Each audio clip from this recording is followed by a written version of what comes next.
क्या नाम है? राजेंद्र प्रसाद बोरा। पिता का नाम? स्वर्गीय सीताराम बोरा।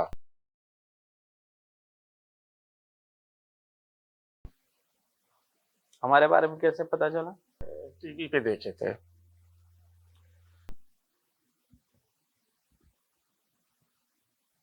किस लिए आए आप? एक तो रोग के लिए, और दूसरा ये है कि एक लड़की हमारी है, शादी हुई कनाडा में। उसके मतलब वो लोग दोनों पढ़ने में ही एक दोनों से लव मैरिज का हिसाब था, तो हम लोगों ने अरेंज मैरिज कर दिया था। ठीक है। करीब फरवरी 14 में हुई थी। हम्म। अब वो लड़का जो है माँ बाप और बहन के कहने में ज्यादा रहता, अपनी पत्नी से ज्यादा लगाव नहीं करता है। गाली गलौज भी करता है। एक लड़की भी हो गई है। उसकी समस्या का निदान हो, हमारे सारे रोगों का मतलब नाश हो। और लड़का कोई है नहीं, लड़कियां हैं, शादी हो गई, और भतीजा है, उसको लड़के की तरह माने हैं। एक साथ ही रहते हैं, एक साथ ही खाते हैं। मरने के बाद हम लोगों का क्रियाकर्म करें विधवती, ये चाहते हैं।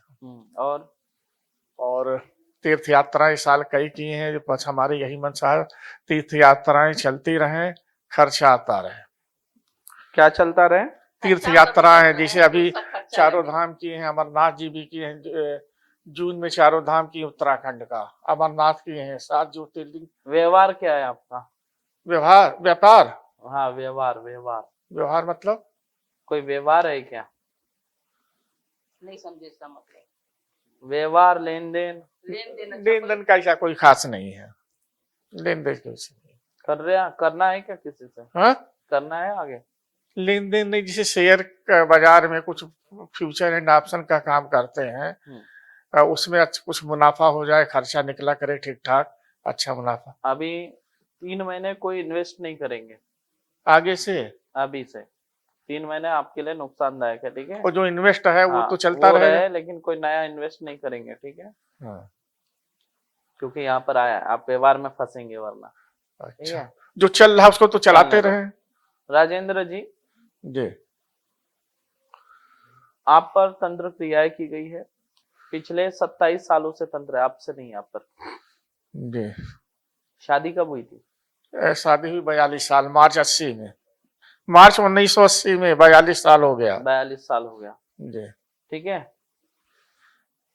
और शादी के बाद क्या हुआ था? ऐसी कोई खास घटना तो नहीं हुई, क्या मतलब? क्या घटना थी? इनके गर्भ को बदला गया है। अच्छा। समझ में आया आपको? आपका वंश बंधन हुआ है। क्या हुआ है? वंश बंधन। वंश बंधन क्या होता है और गर्भ बदलना क्या होता है, ये एक जानकारी आज आपको देता हूं। वंश बंधन जब कर दिया जाता है तो उस घर में संतान नहीं होती, या संतान हो भी जाए केवल पुत्री होगी, वंश बढ़ाने वाला चिराग नहीं आएगा। ये होता है वंश बंधन। अब गर्भ बदलना क्या होता है? अगर किसी के गर्भ में पुत्र हो, याद रखिए, पुत्र है या पुत्री है 1.5 महीने बाद ही पता चल जाता है, ठीक है? 1.5 महीने बाद, गर्भ धारण के 1.5 महीने बाद ये पता चल जाता है कि वो पुत्र है या पुत्री है। अगर ये पता चल जाए तो 3 महीने के अंदर, 3 महीने पूरे होने को जब 5 दिन बचे होते हैं, तब तक ये क्रिया होती है गर्भ बदलने की। अगर 3 महीने पूरे हो जाए तब गर्भ बदल नहीं सकते। तो 3 महीने होने को जब 5 दिन बचे रहते हैं, उस समय गर्भ बदल दिया जाता है तंत्र क्रियाओं से। ऐसी स्त्री जिसके पेट में पुत्र रत्न हो, उसका गर्भ उठाकर, ऐसी स्त्री जिसके गर्भ में पुत्री रत्न हो, पुत्री रत्न इधर डाल दिया जाता है और इधर का रत्न उधर बदल दिया जाता है, इसको बोलते हैं गर्भ बदलना।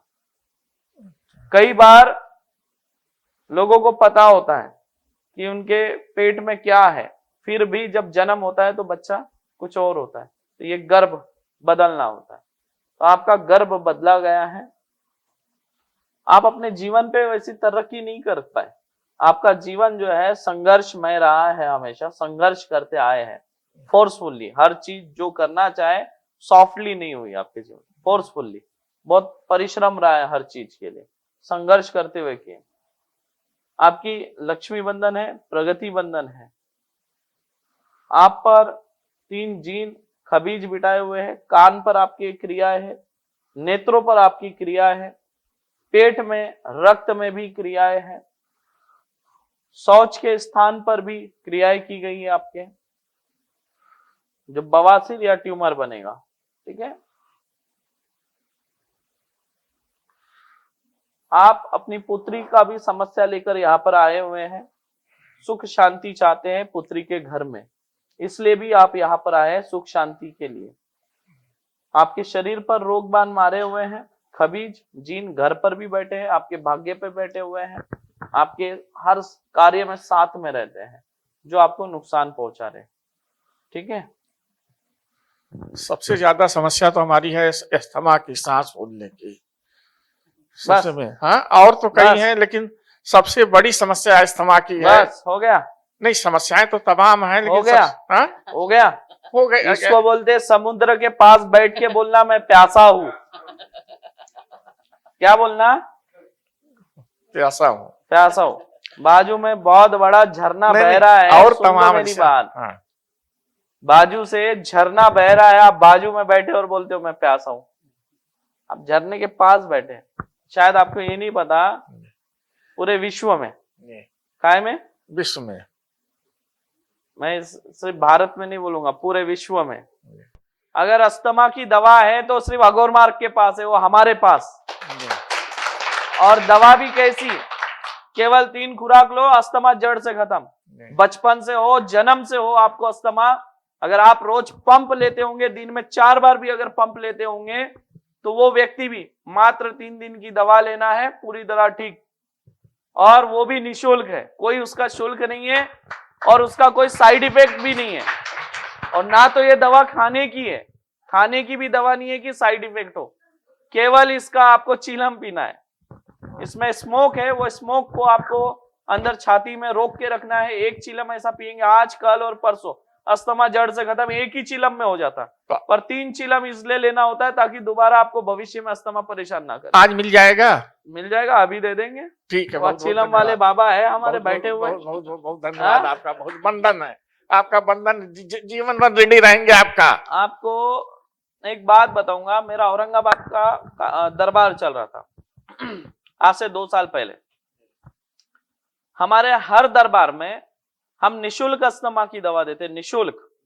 आप हमारे अगोरमार्ग में जाएंगे, पुराने वीडियो देखेंगे, अस्थमा डालिए, अस्थमा दवा अगोरमार्ग, तो आपको पूरे एक्सपीरियंस मिल जाएंगे लोगों के। तो हमारे हर दरबार में हम लोगों को निशुल्क दवा दे रहे हैं, फ्री।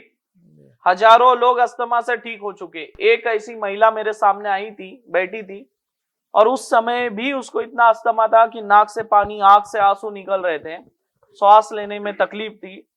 उसने मुझे ये बोला कि गुरुजी, जब से मैं होश संभाली हूं, समझ में आया है, समझने लगी हूं, तब से आज तक मैंने सुख की 1 रोटी नहीं खाई। क्या बोली? सुख की 1 रोटी नहीं खाई। हर साल उसको आईसीयू में एडमिट करना पड़ता था, ये अवस्था होती थी। हर साल उसको आईसीयू में महीना 1.5 महीना एडमिट रहना पड़ता था, इतना भयंकर अस्थमा था।